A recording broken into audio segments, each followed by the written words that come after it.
सोचा आज हम ऐसा ढोकला बनाते हैं कि आप भी क्या याद करोगे, बिल्कुल आसान तरीके से और बहुत ज्यादा स्वादिष्ट रहेगा, बहुत ज्यादा टेस्ट रहेगा दोस्तों, बिल्कुल कम समय में बनेगा।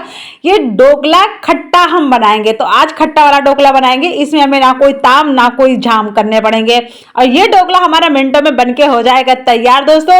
एक बार आपने इस ढोकले को बना के खा लिया ना, तो यकीन मानिए आप इस ढोकले को बार बार बनाना चाहेंगे और मिनटों में भी बन जाता वो अलग दोस्तों। और बच्चे तो इसको बहुत चाव से खाते हैं क्योंकि इसमें ना कोई तीखा है ना कुछ और है, बस इसमें खट्टापन जरूर रहेगा। आप एक बार इसको बना के जरूर देखिएगा, तब आपको खुद को पता चलेगा नहीं यार वाकई में बहुत टेस्टी है। तो दोस्तों हमारे चैनल पे आपको नए नए इस तरह से वीडियोस मिलते रहेंगे, तो हमारे इस चैनल को जरूर आप सब्सक्राइब कर लीजिएगा क्योंकि नए नए वीडियो मिलेंगे तो नया नया कुछ सीखने को मिलेगा। और चैनल को सब्सक्राइब और वीडियो को लाइक और कमेंट करके जरूर बताना हमारे ये ढोकले यानी या हमारी ये रेसिपी आपको कैसी लगी है, तो इसके लिए जरूर कमेंट करना दोस्तों। तो आते हैं हम आपको फटाफट मिलते हैं और दिखाते हैं कैसी हमने ये ढोकले बनाए। बहुत ज्यादा स्वादिष्ट तो है ही, इतने स्पंजी है ये ढोकले कि इस तरह से ये ढोकले मैं फर्स्ट बार बनाई हूँ। वैसे ढोकले मैं हमेशा बनाती हूँ पर ये तरीका हमारा आज फर्स्ट बार नया है दोस्तों। तो राम राम दोस्तों, मैं हूँ दिव्या, दिव्या फूड चैनल में आप सभी का स्वागत है। आई होप आप सब अच्छा और खुश रहे, हमेशा निरोगी रहे दोस्तों।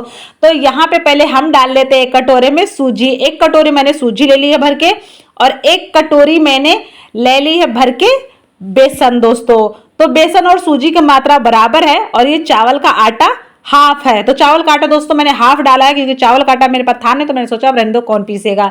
और यहाँ पे मैंने स्वाद अनुसार नमक ऐड कर दिया है, हल्दी ऐड कर दिया, यहाँ पे 2 चुटकी मैंने हींग ऐड कर दिया। हींग से दोस्तों बहुत ही अच्छा सा फ्लेवर आता है, बहुत ज्यादा टेस्टी रहती है, इसलिए मैंने यहाँ पे हींग डाला है। और हम इसको अच्छे से मिला देते हैं बढ़िया सा, पहले सूखा रहेगा तो अच्छे से मिलाने में मजा आ जाएगा। तो यहाँ पे हम ले लेते हैं 100-150 ग्राम हमारा दही है। आप दही छाछ कुछ भी ले सकते हैं, या आपके पास ये चीजें ना हो तो आप इसमें नींबू ऐड कर सकते हैं दोस्तों। खट्टापन देने के लिए आमचूर पाउडर भी ऐड कर सकते हैं। तो आप छाछ ले लें, आपके पास दही नहीं तो मेरे पास दही था तो मैंने दही ऐड कर दिया। और यहाँ पे इस दही में मैंने 1 चम्मच चीनी भी ऐड करी थी और अब मैंने थोड़ा सा पानी ऐड कर दिया है, उसको अच्छे से मिला भी लिया है। और तो यहाँ पे हम अपना जो भी हमारा आटा था, जो भी आटा बेसन सब मिला हुआ था, उसको हमने डाल दिया। अब हम इसे अच्छे से हमें बढ़िया से इसको घोलना है ताकि इसमें एक भी लम्स ना रहे, क्योंकि हमें इसका लम्स बिल्कुल भी हमें नहीं चाहिए दोस्तों। और लम्स रहेगा तो फिर जब हम बनाएंगे मजा नहीं आएगा। तो 10 मिनट के लिए हमको उसके लिए रेस्ट के लिए रख दिए, 10 मिनट के लिए, तब तक वो रेस्ट कर ले। हम यहाँ पे लगा लिए घी, अच्छे से लगा दे, चाहे आप ऑयल या घी कुछ भी लगा सकते हो, अच्छे से निकल जाएगा दोस्तों।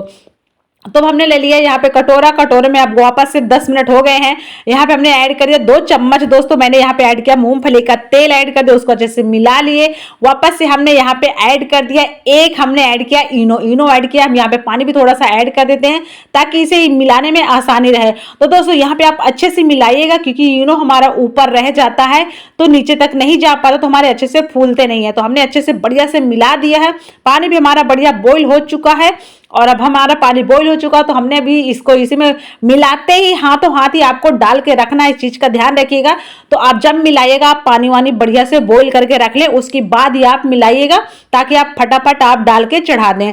तो दोस्तों हमने कर दिया। थोड़ा सा हमने यहाँ पे सोचा मिर्ची ऐड कर देते हैं, थोड़े से डेकोरेट के हिसाब से, देखने में क्यूट लगेगा, सुंदर लगेगा। तो अब ये 10-15 मिनट बाद आराम से बन के हो गया तैयार दोस्तों। इसे मैंने हाई फ्लेम में पकाया है, लो फ्लेम में ना मीडियम फ्लेम में नहीं पकाया, हाई फ्लेम में पकाया। 10 मिनट के अंदर बन के तैयार हो गया। इस तरह से आप इसे यूज